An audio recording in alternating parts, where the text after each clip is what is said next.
కవిత ఆరోపణలపై స్పందించని హరీష్ రావు సమయం వచ్చినప్పుడు చెప్తాను అంటూ వెల్లడి.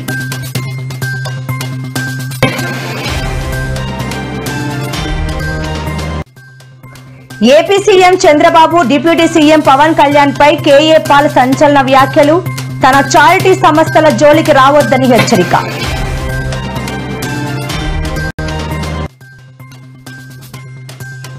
జగన్ అసెంబ్లీ సమావేశాలకు రాకపోతే త్వరలో పులివెందులకు బై ఎలక్షన్ స్పష్టం చేసిన రఘురాం కృష్ణంరాజు.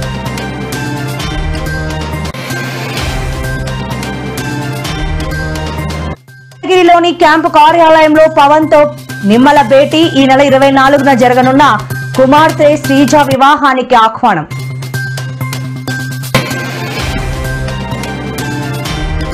వినాయకుడి మండపం వద్ద రగడ. మంత్రి కోమటిరెడ్డి ప్రసంగాన్ని అడ్డుకున్న బీజేపీ నేతలు.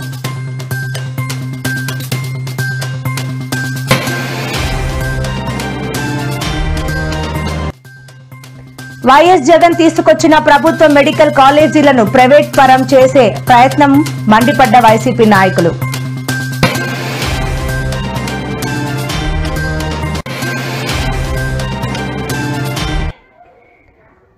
మాజీ ఎమ్మెల్సీ కవిత బీఆర్ఎస్ నేత హరీష్ రావుపై సంచలన ఆరోపణలు చేసిన సంగతి తెలిసిందే. కాళేశ్వరంలో హరీష్ రావు అవినీతికి పాల్పడ్డారని, తమ కుటుంబాన్ని చీల్చడానికి కుట్ర చేస్తున్నారని ఆరోపించడంతో పాటు సంచలన వ్యాఖ్యలు చేశారు.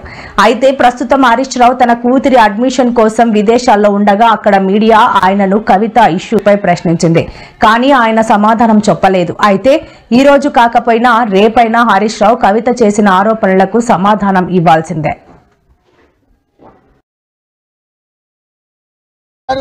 ఇందాక లాస్ట్ లో మాట్లాడుతూ అంటున్నాడు 10 సంవత్సరాల బీఆర్ఎస్ హయాంలో 1 ఎకరానికి నీళ్లు ఇయ్యలేదట.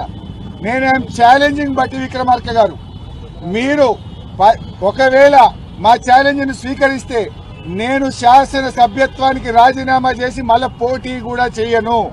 మీరు ఉప ముఖ్యమంత్రి పదవికి రాజీనామా చేస్తారా అని నేను ఛాలెంజ్ విసిస్తా ఉన్నా.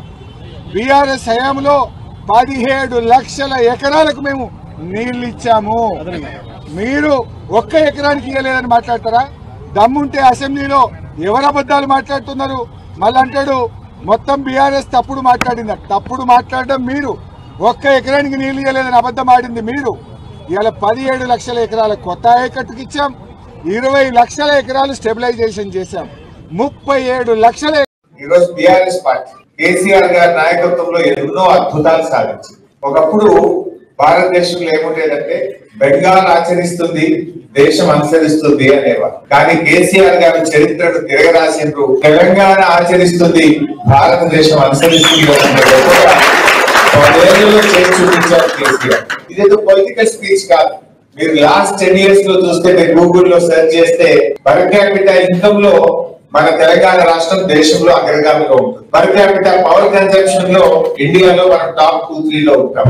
మన జిఎస్డిపి గ్రోత్ రేట్ లో ఇండియాలో ఏ స్టేట్ కూడా మన దరిదాపుల్లో కూడా జిఎస్డిపి గ్రోత్ రేట్ లో ఉండదు. ఎవ్రీ హౌస్ హోల్డ్, ప్రతి ఇంటికి స్వచ్ఛమైన త్రాగునీరు అందించింది కేసీఆర్ గారు. యాక్చువల్ గా మన ఎలక్షన్ మేనిఫెస్టోలో పెట్టలేదు, కానీ కేసీఆర్ గారు తనకు తానే డెడ్ లైన్ పెట్టుకున్నారు. ఓ రోజు అసెంబ్లీలో మాట్లాడుతూ వచ్చే 3 ఏళ్లలో ప్రతి ఇంటికి త్రాగునీరు ఇవ్వకపోతే మళ్ళీ ఎన్నికల్లో పోటీ చెయ్యము అని చెప్పాడు KCR. Every consumer 24/7 quality power ఒక్క సంవత్సరంలో ఇచ్చి చూపించాడు కేసీఆర్.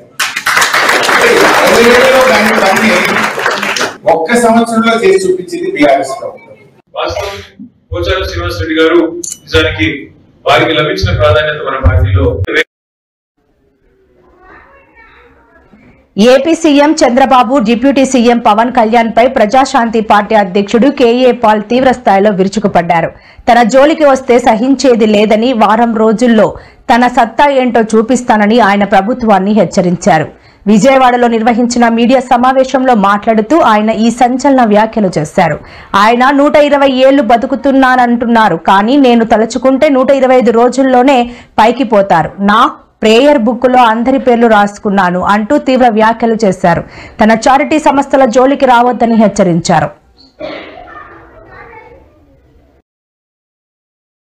ఏడుస్తున్నాడు ఖజానా ఖాళీ అయిపోయింది. అప్పుడు నీకు తెలీదా?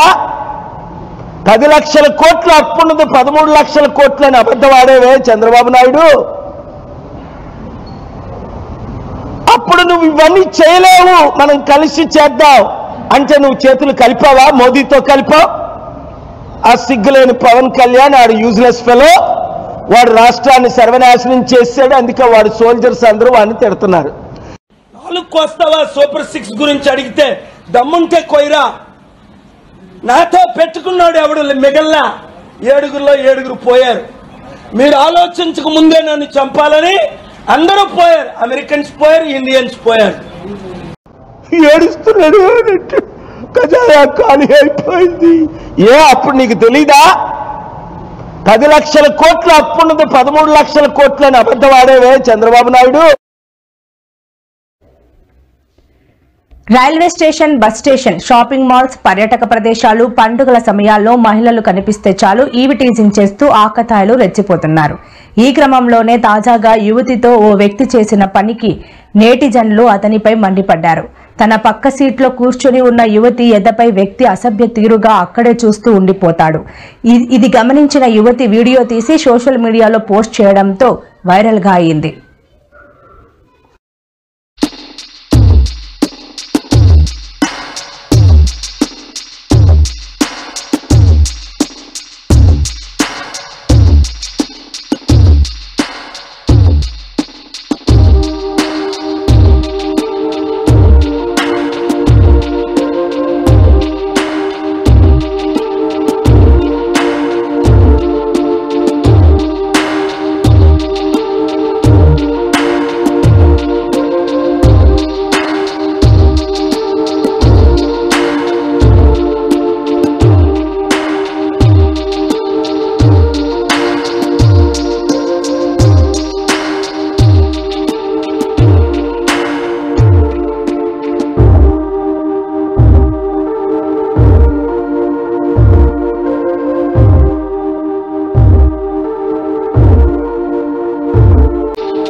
విజయవాడ పోలీసులు వైరల్ అయిపోయారు. ఓ మహిళతో అసభ్యకరంగా ప్రవర్తించి సోషల్ మీడియాలో ట్రెండ్ అవుతున్నారు. Traffic constable Srinivas Yadav on డ్యూటీలో ఉండి తప్పతాగి మహిళతో అసభ్యకరంగా ప్రవర్తించాడు.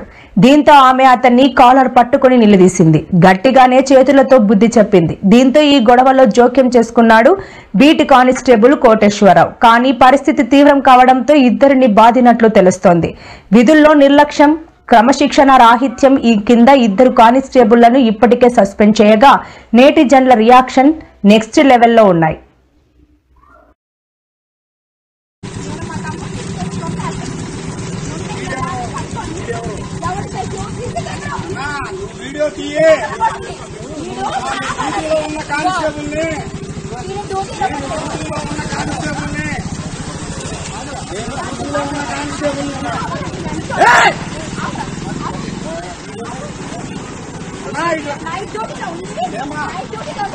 నైట్ డ్యూటీ ఉన్నామ్మా నిన్న.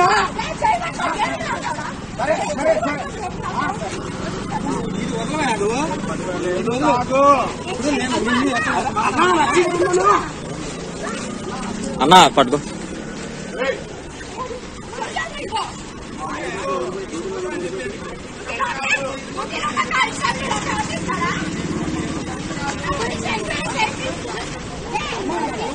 అమ్మా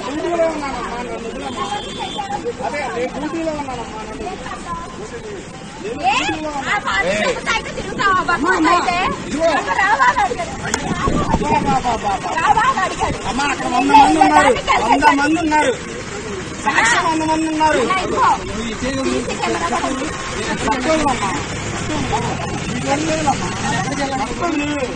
నేను డ్యూటీలో ఉన్నా తల్లి, డ్యూటీలో ఉన్నా తల్లి.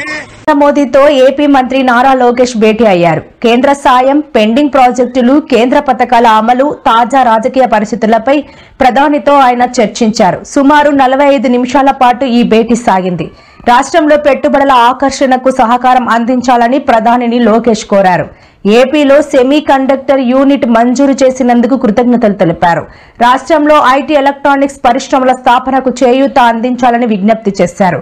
కోట్లాది పేద మధ్యతరగతి ప్రజలకు ఉపశమనం కలిగించిన ప్రధాని మోదీకి మంత్రి లోకేష్ కృతజ్ఞతలు తెలిపారు.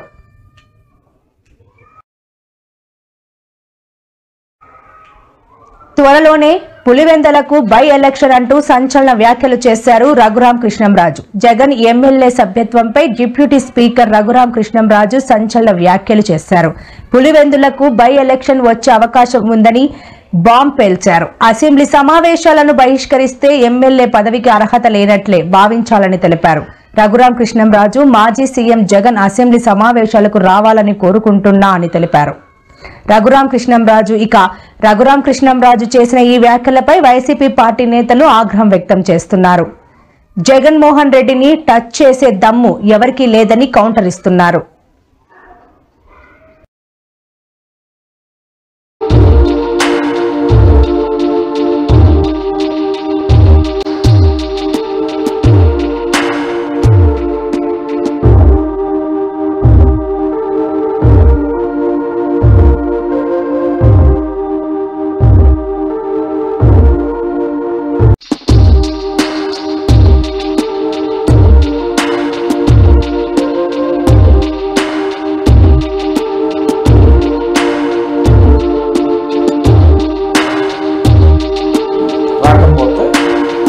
ఏం చేయక్కర్లా, ఎవరు ఏం చేయక్కర్లా. ద లాసెస్ ఈజ్ ఆటోమేటిక్గా ఆయన నేను కోర్టులో కేసు వేసాను, నాకు ఈ పోస్ట్ కావాలని చెప్పి కేసు వేసాను అంచేత అది కుదరదు అంటానికి లేదు. అప్పుడు 60 రోజులు ఆయన రాకపోతే పులివెందులకు బై ఎలక్షన్ వస్తుంది. మళ్ళీ ఆయన ఎంపిక కావచ్చు, ఇంకెవరైనా ఎంపిక కావచ్చు. అందరికీ నమస్కారం.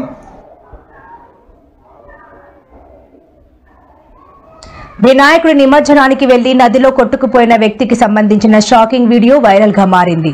హరిద్వార్ లో వినాయకుడిని నిమజ్జనం చేసే క్రమంలో గంగా నదిలో అదుపు తప్పి నిఖిల్ గుప్తా పడిపోయాడు. అక్కడ ఉన్నవారు సాయం కోసం అరుస్తుండగానే నీటిలో కొట్టుకుపోయాడు ఆ వ్యక్తి. ఈ సమాచారం అందుకుని ఎస్డీఆర్ఎఫ్ సిబ్బందితో గాలింపు చర్యలు చేపట్టారు పోలీసులు. ఈ తరుణంలోనే ఈ సంఘటన వినాయక నిమజ్జన వేడుకలో ప్రజలలో కలకలం రేపింది. అధికారులు ప్రజలను నదీ ప్రవాహానికి దగ్గరగా వెళ్లకుండా సురక్షితంగా ఉండమని హెచ్చరిస్తున్నారు.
ఆంధ్రప్రదేశ్ రాష్ట్ర జలవనరుల శాఖ మంత్రి నిమ్మల రామానాయుడు ఉప ముఖ్యమంత్రి పవన్ కళ్యాణ్ ను మర్యాదపూర్వకంగా కలిశారు. తన కుమార్తె వివాహానికి హాజరు కావాలంటూ పవన్ ను స్వయంగా ఆహ్వానించారు. మంగళగిరిలోని డిప్యూటీ సీఎం క్యాంపు కార్యాలయంలో పవన్ కళ్యాణ్ తో మంత్రి నిమ్మల సతీ సమేతంగా భేటీ అయ్యారు. ఈ సందర్భంగా ఈ నెల 24వ తేదీన పశ్చిమ గోదావరి జిల్లా పాలకొల్లులో జరగనున్న తన కుమార్తె శ్రీజ వివాహ వేడుకకు రావాలని కోరుతూ పవన్ కళ్యాణ్ కు వివాహ ఆహ్వాన పత్రికను అందజేశారు. ఈ భేటీ ఎంతో ఆత్మీయంగా సాగింది.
నల్గొండలో గణేష్ నవరాత్రి ఉత్సవాల వేదిక వద్ద తీవ్ర ఉద్రిక్తత చోటు చేసుకుంది. నల్గొండ పాత బస్తీలోని 1వ నెంబర్ వినాయకుడి మండపం వద్ద మంత్రి కోమటిరెడ్డి వెంకటరెడ్డి ప్రసంగిస్తుండగా బీజేపీ నాయకులు కార్యకర్తలు అడ్డుకున్నారు.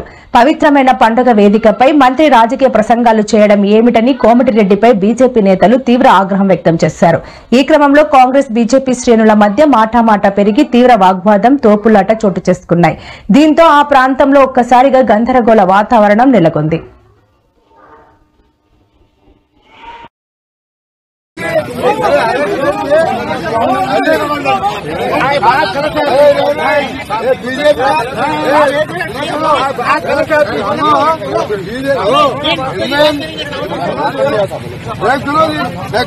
किससे डर रहा है? तो सुनो, बीजेपी का जनता है एमआईएम। आप बोल रहे हैं, आप गलत बोल रहे हैं। अरे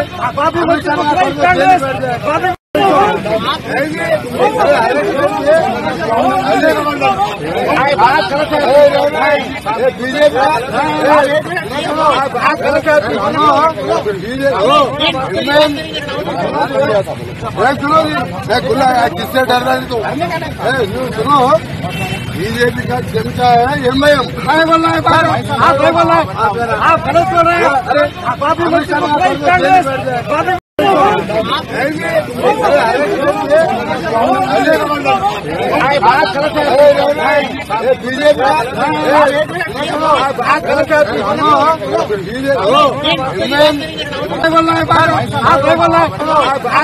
చరిత్ర చంద్రబాబుది. చంద్రబాబుకు తోడు ఎల్లో మీడియా తప్పుడు కథనాలు రాస్తున్నాయి. ప్రజారోగ్యాన్ని చంద్రబాబు అమ్మడానికి పెట్టారు. ఈ వైఎస్ జగన్ తీసుకొచ్చిన సంస్కరణలను చంద్రబాబు అమ్మేస్తున్నారు. మెడికల్ కాలేజీలను ప్రైవేటీకరణ చేసే దరిద్రపు చరిత్ర చంద్రబాబుది. ప్రభుత్వ రంగ సంస్థల్ని మీ చేతిలో ఉంచుకుంటున్నారా లేదంటే అమ్ముకుంటున్నారో చెప్పండి అని ప్రశ్నించారు. సాధించుకోవాలనేది చంద్రబాబు నాయుడు గారి మనస్తత్వం. జగన్మోహన్ రెడ్డి గారు విద్యని వైద్యాన్ని ప్రైవేట్ రంగంలో కాకుండా ప్రభుత్వ రంగంలో నడిపి పేద ప్రజానీకానికి ఉపయోగపడే విధంగా చేయాలని తాపత్రయపడినటువంటి వ్యక్తి మాజీ ముఖ్యమంత్రి జగన్మోహన్ రెడ్డి గారు. టోటల్ గా చంద్రబాబు నాయుడు గారు అమ్మేసుకునే కార్యక్రమం చేస్తున్నారు, సొమ్ము చేసుకునే కార్యక్రమం చేస్తున్నారు. ఇది దుర్మార్గమైనది, ఇది ప్రజలు సహించలేనటువంటి అంశం. దీనివల్ల మొత్తంగా మిడిల్ క్లాస్ అండ్ లో అంబటి అన్నాడు. అంబటి ఏమిటిది? అది ఒక ఆరోపణ. అదేవిధంగా పోలీసులు ట్రాన్స్ఫర్ చేసేటప్పుడు లంచాలు తీసుకున్నానంట, ఇది ఒక ఆరోపణ. అక్కడ మాకు చిన్న చిన్న క్వారీలు ఉన్నాయి, ఏదో సున్నపురాయి, దాని దగ్గర 10 కోట్లు సంపాదించానంట, లెక్క